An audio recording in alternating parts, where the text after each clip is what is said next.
বর্তমান মহাসচিব উনি খুব সুন্দর করে বলছেন, আমাদেরকে যারা ফ্যাসিস্ট বলছেন তাদের জ্ঞানের স্বল্পতা আছে।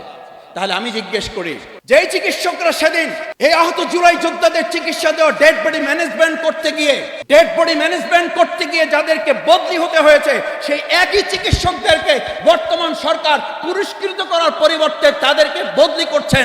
আপনাদের ফ্যাসিস্ট হওয়া আপনারা বুঝতে পারছেন না, এটা বলার সীমাবদ্ধতা না, বরং আপনাদের বুঝার দৈন্যতার শামিল। আমরা এক সময় শুধু বলতাম যে we have nicely glorious past. মুসলিম হিসাবে, মানব সভ্যতা হিসাবে আমাদের একটা সুন্দর অতীত আছে, আমাদের একটা গ্লোরিয়াস পাস্ট আছে। প্রিয়নবী মুহাম্মদ রাসূলুল্লাহ সাল্লাল্লাহু আলাইহি সাল্লামের যুদ্ধের সময়, অভিযানের সময় চিকিৎসক বৃন্দ শুধু না, চিকিৎসক ভাই এবং বোনেরা, মহিলা সাহাবীগণ, এমনকি হযরত আয়েশা সিদ্দিকা রাদিয়াল্লাহু তাআলা আনহার মতো সাহাবীগণ রাসূল সাল্লাল্লাহু আলাইহি সাল্লামের সহধর্মিণীরা রাসূল সাল্লাল্লাহু আলাইহি সাল্লামের সাথে যুদ্ধে অংশগ্রহণ করে আহতদের চিকিৎসা দিতেন, পানি পান করাতেন, তাদেরকে সাহস যোগাতেন। আপনারা এটাও জানেন যে এক সন্তান তার হাতটা কেটে গেছে তরবারির আঘাতে, শুধু চামড়ার সাথে হাতটা ঝুলে আছে। এই অবস্থায় সে তার চিকিৎসক মায়ের কাছে ফিরে এসেছে যখন, মা তখন তাকে মনে করেছিল সন্তান বলবে, বাবা তোমার আর যুদ্ধে যাওয়ার প্রয়োজন নাই, তুমি তো আহত হয়েছ, তুমি এখন বিশ্রাম গ্রহণ করো। আপনারা নিশ্চয়ই সকলে ইতিহাস জানেন, মা তখন তাকে সামান্য একটু চিকিৎসা দিয়ে বলেছিল, যদি তোমার এই এক হাতের কারণে তুমি এখন এখানে দাঁড়িয়ে যাও, তাহলে গোটা বিপ্লবটা বেহাত হয়ে যাবে। এক হাত আর গোটা বিপ্লবটা বেহাত, তোমার কাছে কোনটা গুরুত্বপূর্ণ? মা হিসাবে আমার কাছে তোমার হাতটা যত গুরুত্বপূর্ণ, তার কাছে আমার সামনে বিজয়টা অনেক বেশি গুরুত্বপূর্ণ। বাবা তুমি একটা কাজ করো, এই হাতটা তোমার পায়ের নিচে রাখো, টান দাও, ছিঁড়ে ফেলো, এটার কারণে তুমি এখন যুদ্ধ করতে পারছো না। তারপরে ছিঁড়ে ফেললো, যুদ্ধ করলো, বিজয় হলো। আমি খুব ছোট কর্মী 24শে জুলাই আন্দোলনের।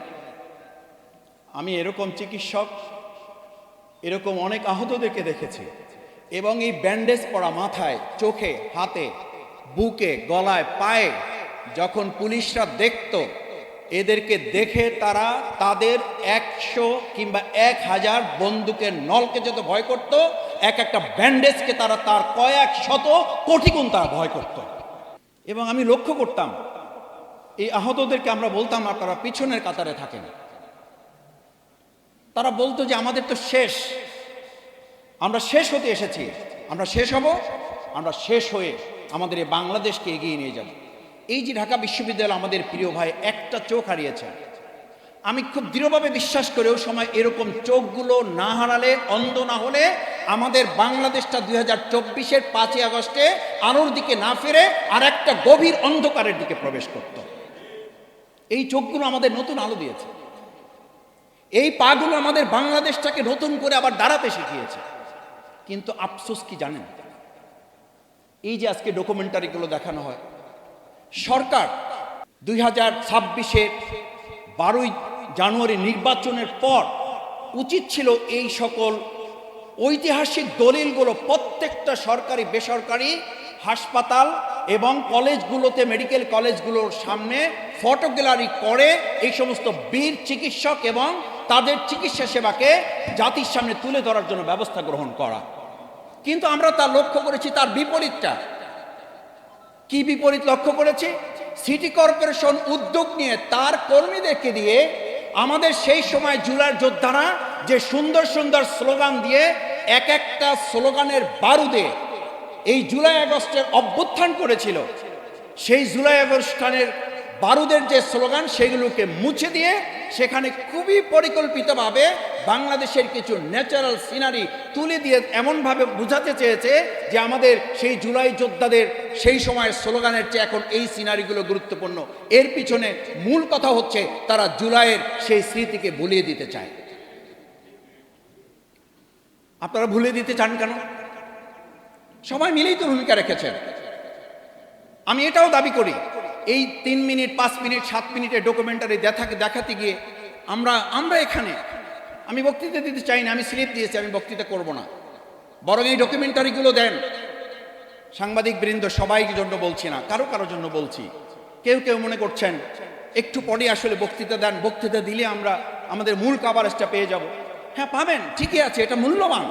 কিন্তু যেই কথাগুলো আজকে এখানে আমরা তুলে ধরতে চাই, যেই ডকুমেন্টারিগুলো দেখানো হচ্ছে, এই ডকুমেন্টারিগুলো ঠিকই এখানে ঘন্টার পর ঘন্টা দেখে লাভ হবে না। এই ডকুমেন্টারির ঐতিহাসিক দলিলগুলো আমাদের শিক্ষার্থী এবং অভিভাবকদের আগামী দিনে ধারণ করার জন্য সিলেবাসে অন্তর্ভুক্ত করা ছাড়া এর কোনো বিকল্প নেই। কি সিলেবাসে অন্তর্ভুক্ত করবেন? ওসমান হাদির ইতিহাসটা অন্তর্ভুক্ত করার জন্য কমিটি করা হয়েছিল, সেই কমিটিটাই বাতিল করে দেওয়া হয়েছে। কি অন্তর্ভুক্ত করবেন? অন্তর্ভুক্ত করার কোনো পরিকল্পনা তো আমরা বর্তমান সময় লক্ষ্য করছি না। বরং আমরা দেখছি, আমরা বহু আগে বলেছিলাম, যেই ফ্যাসিস্টের দোসর জনাব রাষ্ট্রপতি, প্রথম থেকে আমরা বলেছি, তার বক্তব্যের সময় বিরোধী দলীয় সংসদ সদস্যগণ ওয়াক আউট করেছিলেন। আপনারা অত্যন্ত হাস্যোজ্জ্বলভাবে শুধু বক্তব্যই দেন না, আপনারা টেবিল চাপিয়েছেন। আচ্ছা, তাহলে এখন তাকে বিদায় করলেন কেন? কেন এতদিন তাকে লালন পালন করেছেন? নিশ্চয়ই একথা জাতি বুঝতে চায় যে এতদিন তাকে দিয়ে কিছু উদ্দেশ্য হাসিল করা প্রয়োজন ছিল, সেগুলো করা শেষ। এখন তাকে ডাস্টবিনে ছুঁড়ে ফেলার জন্য আপনারা আয়োজন করেছেন, কিন্তু ডাস্টবিনে ছুঁড়ে ফেললে হবে না, জনতা আওয়াজ তুলেছে, তাকে গ্রেপ্তারও করতে হবে।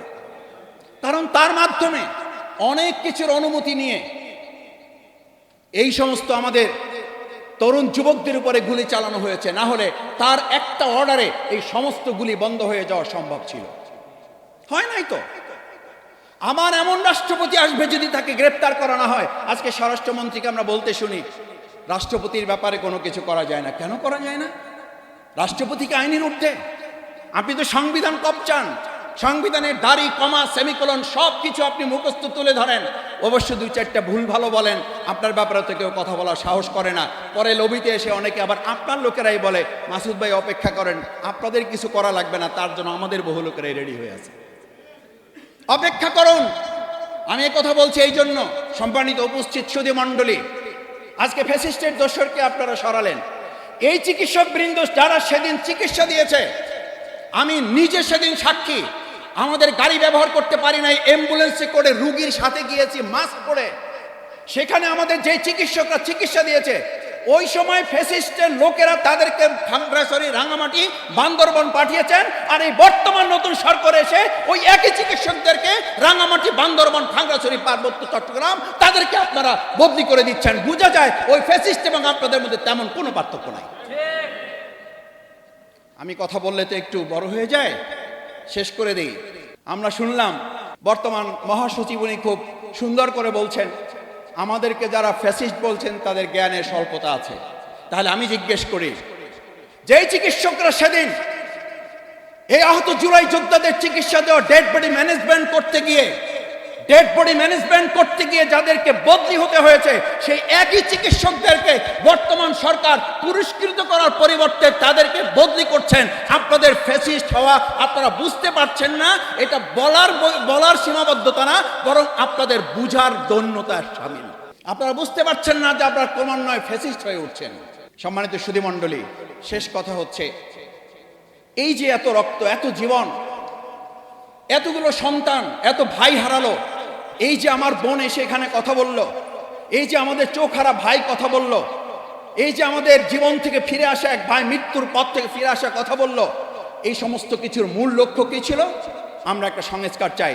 আমি এখানে দাঁড়িয়ে একটা কথা এর আগে বলেছিলাম, বিগত আওয়ামী ফ্যাসিস্ট সরকার ইসলামের কথা শুনলে তাদের মধ্যে ভয় তৈরি হতো। আর বর্তমান এই সরকারের কাছে আমি দেখি তারা সংস্কারের কথা শুনলে আটকে ওঠে, যেন সংস্কার আতঙ্কে তারা ভুগছেন। অথচ 31 দফা সংস্কার নাকি তারাই রেডি করেছেন, তারাই সংস্কারের মূল হোতা এবং সংস্কারের মূল প্রবক্তা তারা। যদি তাই হয় তাহলে সংস্কারে হাত দিয়ে আজকে ফ্যাসিস্ট সরিয়েছেন।